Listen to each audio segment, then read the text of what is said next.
always expect that. They know when the weather gets good, you know, Ohio is, you know, snowy and mucky and yucky in the winter, but we're coming up on early part of spring. I could just see them getting ready to have their first barbecue.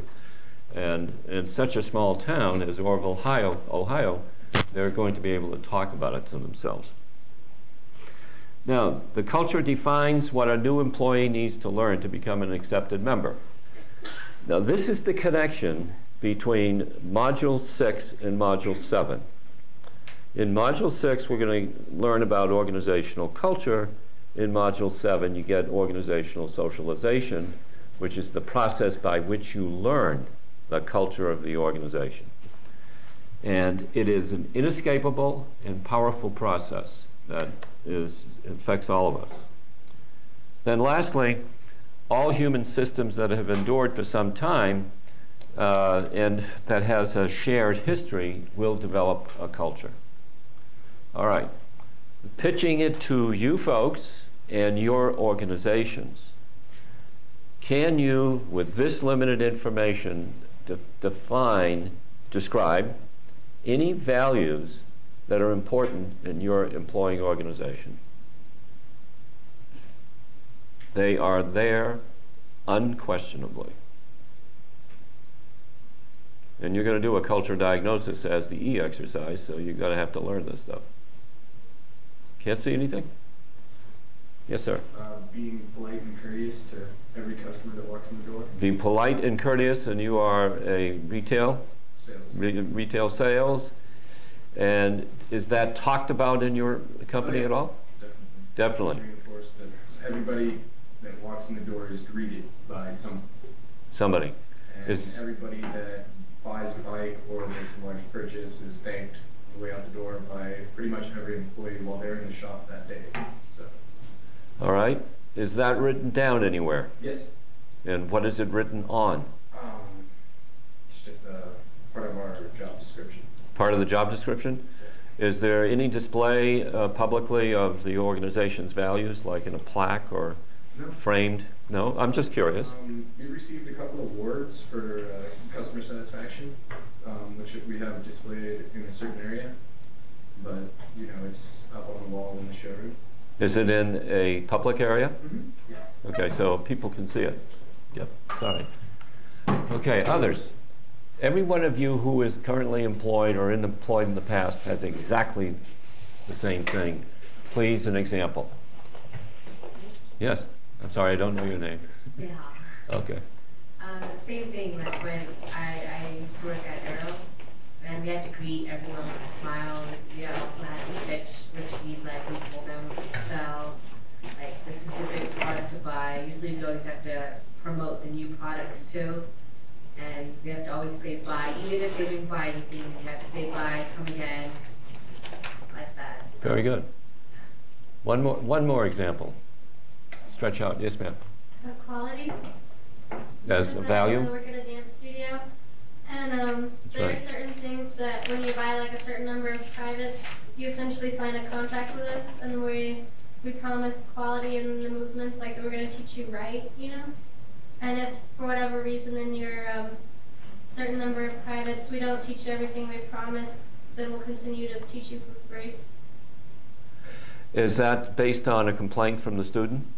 No, just based on past experience. The guy who owns it has worked at a number of different studios when he was younger, so he took what he felt was wrong with those other studios and tried to change it when he opened his. So Okay. we've never had an unsatisfied customer. Excellent, excellent. So those are values, and we're going to discover there is a refinement as we get into this a little bit more. We refine this notion of values a wee bit, and I don't want to get ahead because we haven't defined the term. I don't know if you have sensed this with the online course content, but I have a personal value about that, and it's a little bit more heavily developed in the fully online courses than in your course. I am absolutely, totally committed to continuous improvement in the content, up to the point that last week I discovered that certain words that should have been in italics were not. Now, most likely, no one would pay any attention to it. And then I edited the first 7 modules, and then I asked Jennifer to take care of all the rest. You may say, and please don't say this out loud, that's kind of silly to worry about whether it's in italics. There's something called consistency in presentation to you of each of the units within the course, and if there is no consistency, then I think it disrupts the process. All right. So now let's go to something called subcultures. And just as you might have noticed when you were traveling abroad that the culture you were observing seemed to have different parts to it, and perhaps based on the way people were dressed or the different parts of a large city that you were in, we see subcultures, which are the divisions of the larger culture, into smaller units. The items on the screen are some of the typical ways in which organization cultures subdivide. And if you have different operating locations, then the local culture of the operating location can have an effect on the organizational culture. I perceive a big difference between Boston and San Francisco. I've been to both cities. I grew up in Boston. And that difference will percolate into the organization, and if you have operating locations in each of those two, it's going to look quite different from one from the other. A couple of other items that affect subcultures is workforce diversity. If you have different types of people in the organization. And then the global environment, if there are international operations, are going to affect the subcultures. And last, there's jargon. And I'm going to test your knowledge of jargon with an example that's in the textbook. Different social backgrounds and the different local cultures can create subcultures. Now, the definition of an organizational culture in the textbook on page 72 reads, includes the values, norms, rites, rituals, ceremonies, heroes, and scoundrels in the organization's history. That's a short definition because I don't like to write long sentences. I try to keep the sentences to the point and working well for us.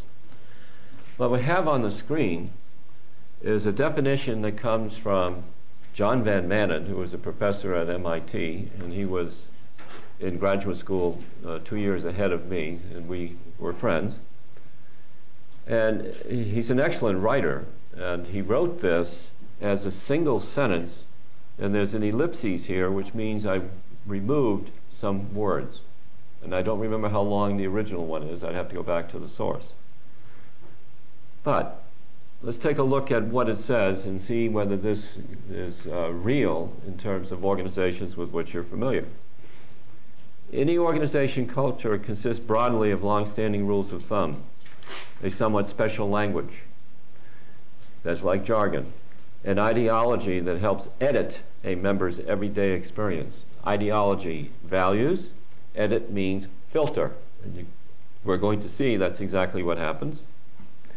Shared standards of relevance as to the critical aspects of the work that is being accomplished. That means that members of the organization culture accept the values and they share the values among themselves so that they would behave in a consistent way. Now, your dance studio, it sounds like that's exactly what's going on. Would you agree? Yeah. The instructors, among the instructors, they share the values of providing, I'm paraphrasing deliberately, world-class instruction, Right. dance instruction for those students.